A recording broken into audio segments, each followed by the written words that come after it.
नौजवान साथियों बहनों, ऐसे तो आदरणीय केदार जी के बोलने के बाद तो कुछ बचता नहीं है और सही कसर आदरणीय बाल मुकुंदाचार्य जी ने कर दी। आप सब बोल दिए ना, अलीचरण जी बोल दिए, आपका ही पीछे तो कुछ छोड़ा नहीं है। लेकिन एक बात मैं निवेदन करूंगा कि अभी जो ये वर्ग संशोधन विधेयक भारत सरकार ने पारित किया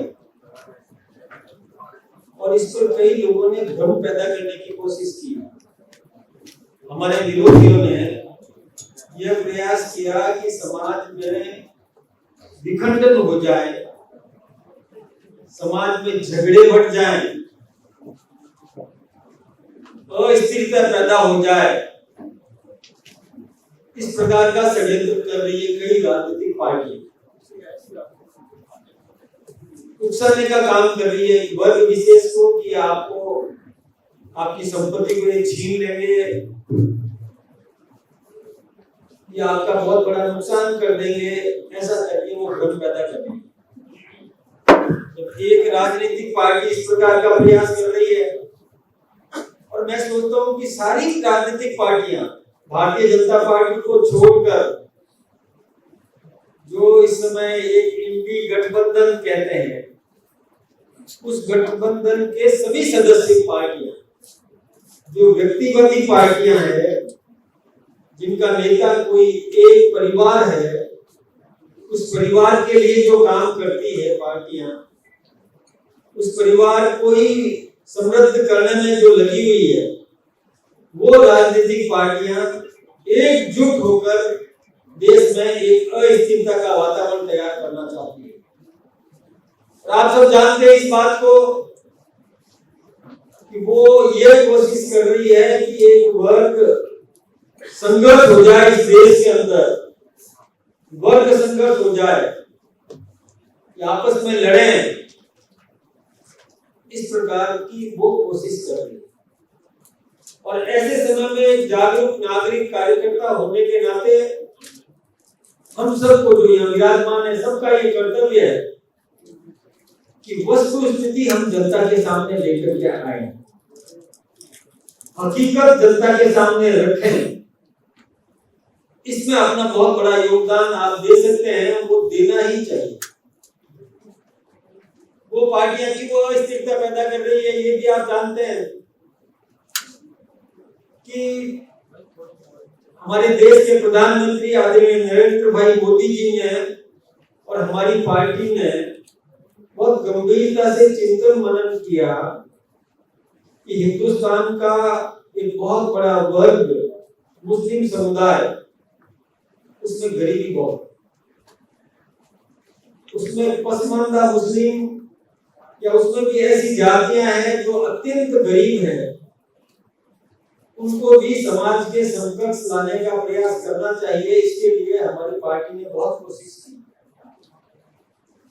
मुस्लिम समाज की बहनों को भी हक मिलना चाहिए, उनको भी सम्मान से जीने का अवसर मिलना चाहिए।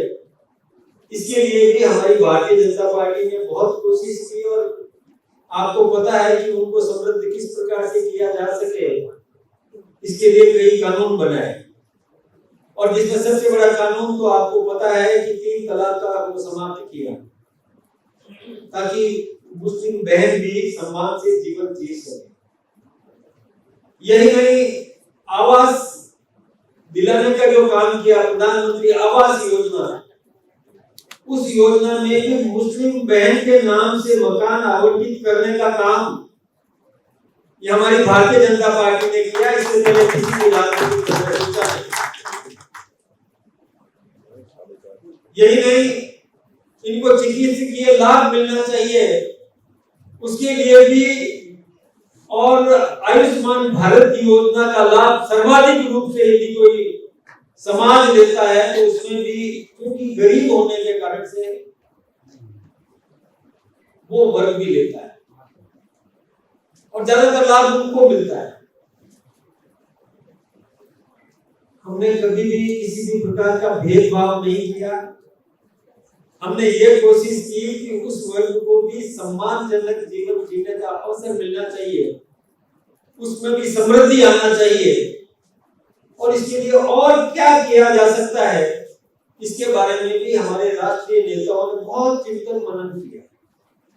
उन्होंने पाया, उन्होंने महसूस किया कि यदि किसी संस्था के पास में आय का स्रोत उन समाज के हितों के लिए बहुत बड़ा यदि कहीं है, तो वक्फ संपत्ति भी है। और वक्फ संपत्ति आज की तारीख में 38 लाख एकड़ भूमि है उनके पास, तो उस समाज को लाभ मिलना चाहिए, उस समाज के गरीब व्यक्ति को इसका लाभ मिलना चाहिए। और आपके सामने आदरणीय वरिष्ठ नेताओं ने बहुत बातें रखी होगी कि ये वक्फ संपत्ति जो है वो अल्लाह को दी गई दान भूमि है।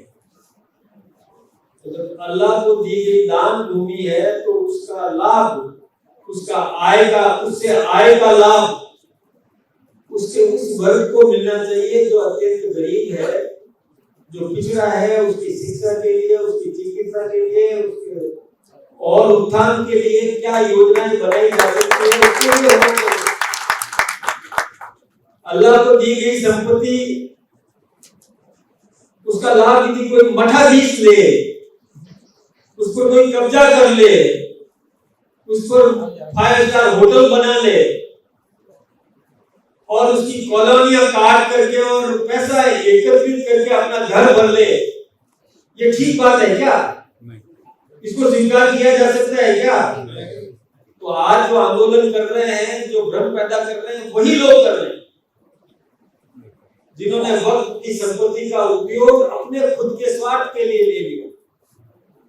कई नाम आपके सामने आए होंगे, यहाँ पर इन्होंने दिखाए होंगे कि जिन लोगों ने वक्त की संपत्ति पर कब्जा कर लिया और जो लाभ गरीब को मिलना चाहिए, उस समाज के गरीब को मिलना चाहिए, उसको नहीं दे करके और खुद अपने परिवार के भरण पोषण के लिए, अपने आप को संपन्न करने के लिए उस भूमि का दुरुपयोग किया।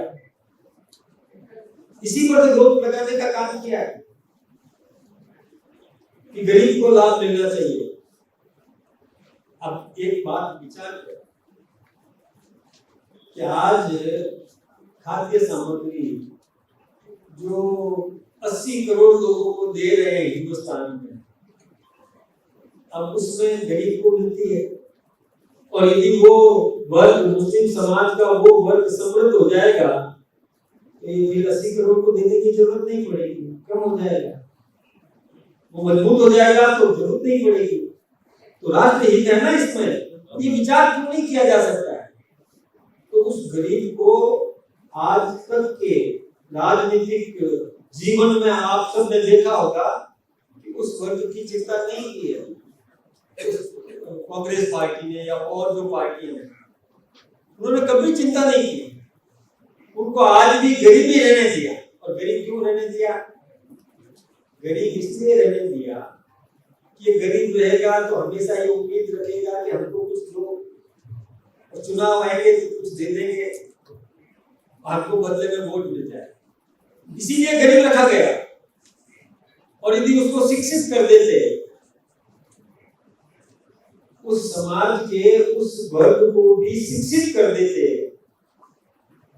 समृद्ध कर देते, तो वो भ्रमित होगा क्या? शिक्षित व्यक्ति भ्रमित नहीं होता। आज हमारी यहाँ संचालक बहन है, वो शिक्षित है, तो शिक्षित है तो संचालन कर रही है। अब उसको कोई भ्रमित करे देखे, वो जवाब देने की स्थिति में है, वो समझाने की स्थिति में है कि क्या फालतू की बात करते हो भाई, कौन खा जाएगा हमको बीजेपी वाला, किसी को खाया है, वो तर्क करने की स्थिति में है। लेकिन कुछ लोग ऐसे हैं जो कम पढ़े लिखे हैं, उनके बीच में जाकर के ऐसा भ्रम पैदा कर रहे हैं कि बीजेपी वाले आपका नुकसान कर देंगे, बीजेपी वाले बीजेपी वाले मार देंगे, ये कर देंगे, वो कर देंगे। लेकिन शिक्षित व्यक्ति कभी भी भ्रमित नहीं होगा, शिक्षित व्यक्ति जवाब देने की स्थिति में होगा मुकाबला करने की स्थिति में होगा, चौपाल पर सामने वाले को निरुत्तर करने की स्थिति में होगा। इसलिए उसकी शिक्षा पर खर्च होना चाहिए, उसकी चिकित्सा पर खर्च होना चाहिए। वक्त की संपत्ति पर यदि कोई धर्मशाला बनाए उस वर्ग के लिए, उस वर्ग को फायदा ही होगा इसका। उस वर्ग के लिए कोई चिकित्सालय बने, उस वर्ग को ही फायदा होगा। उस वर्ग को कैसे लाभान्वित, उससे आय होती है वक्त की संपत्ति से, उसका यदि धर्म उसी वर्ग के लिए लगेगा तो क्या दिक्कत है। इसके लिए संशोधन लाए और वो संशोधन पहले ज्वाइंट पार्लियामेंट्री कमेटी में दिया। हिंदुस्तान की सभी राजनीतिक पार्टियों के प्रतिनिधि आनुपातिक दृष्टि से उसको सम्मिलित किए गए और ज्वाइंट पार्लियामेंट्री कमेटी ने विचार विमर्श करने के बाद, गहन चिंतन करने के बाद वो बिल लोकसभा में पेश किया, लोकसभा में पास हुआ, फिर राज्यसभा में आया। राज्यसभा में भी बहुत चिंतन मनन, लगभग 9-10 घंटे विचार विमर्श सभी पार्टियों के नेताओं ने किया। अंत में वो भी पारित हुआ। फिर महामहिम राष्ट्रपति के हस्ताक्षर के बाद ये कानून बना।